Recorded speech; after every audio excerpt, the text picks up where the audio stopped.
Picross S4, puzzle number 106.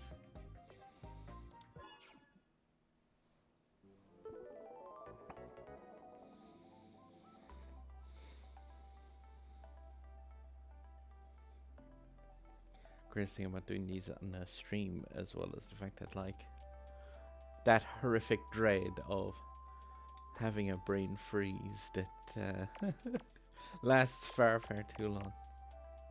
I've had it with some of these as the puzzles get harder, where you can effectively be spending the better part of I wanna say an hour possibly staring at a puzzle. It has happened to me before where I have had puzzles run that long, just when things go really badly.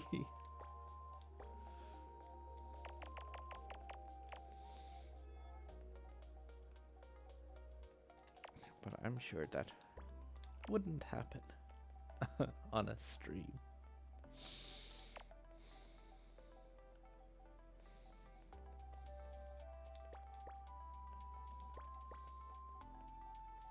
I know these games are pretty niche and more just relaxing, but I have found that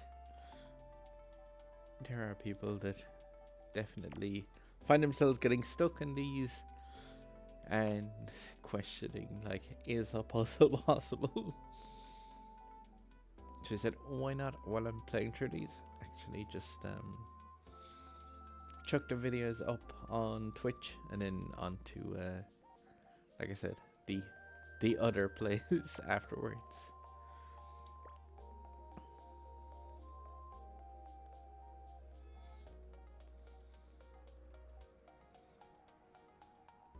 If they end up helping anyone out, that would be cool.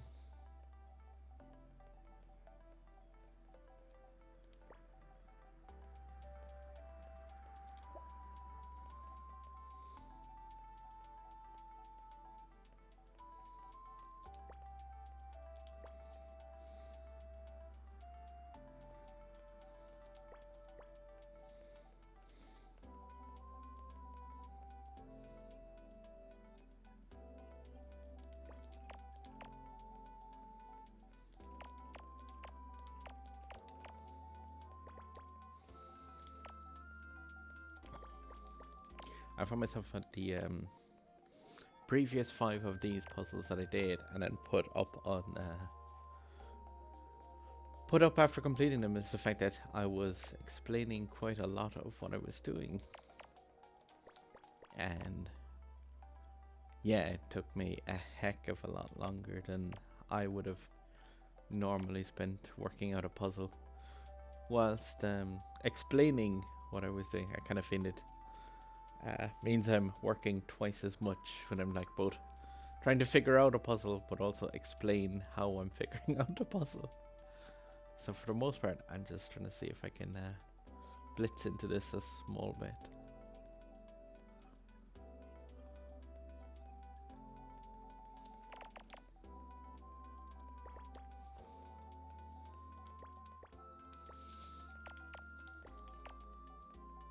I might actually end up just throwing together a tutorial for this game, because, like I said, I've seen a couple of people talking about Picross in general as a title where it's a good game, but, and going on to mention stuff like having to guess about certain things, and yeah, Picross is a lot of things, but it's never a game where you have to ever make a guess of anything.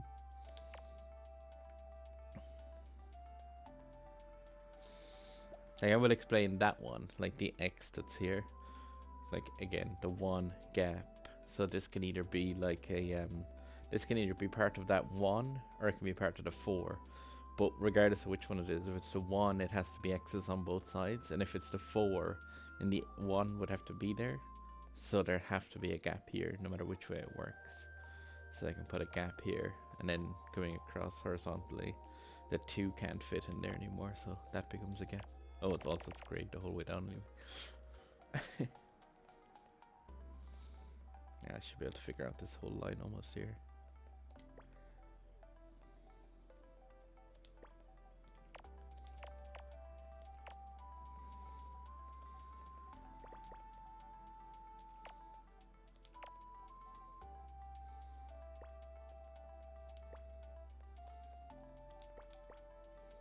Usually you're just a case of just looking for large numbers into an area where you have a lot of it filled out. And obviously I mentioned this on the last stream and on the previous videos I did where I was doing a couple of these things together, but like you, from playing Picross for quite a while, you do kind of get the hang of certain areas where at a glance you will just start to see where pieces can no longer fit without having to do as much math. Like it almost, you'll just do it kind of shorthand in your head.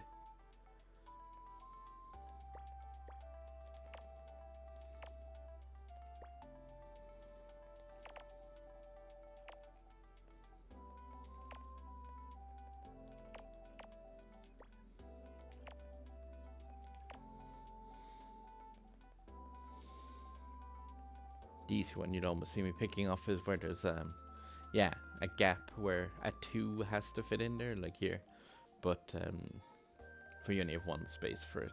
Or I was there actually, where you only have one space and you've got 2 to fit in, so you're always going to be looking at a blanket going into those spots.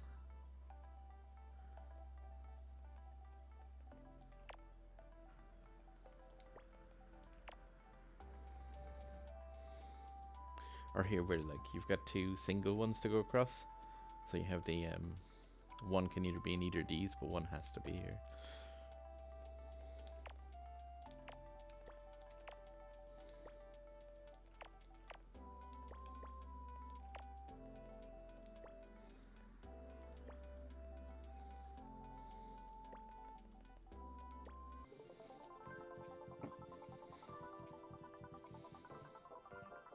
What is croissants? Oh, on top of each other. I was looking at that differently. Look like a walnut. Ah, that's one now. Alright.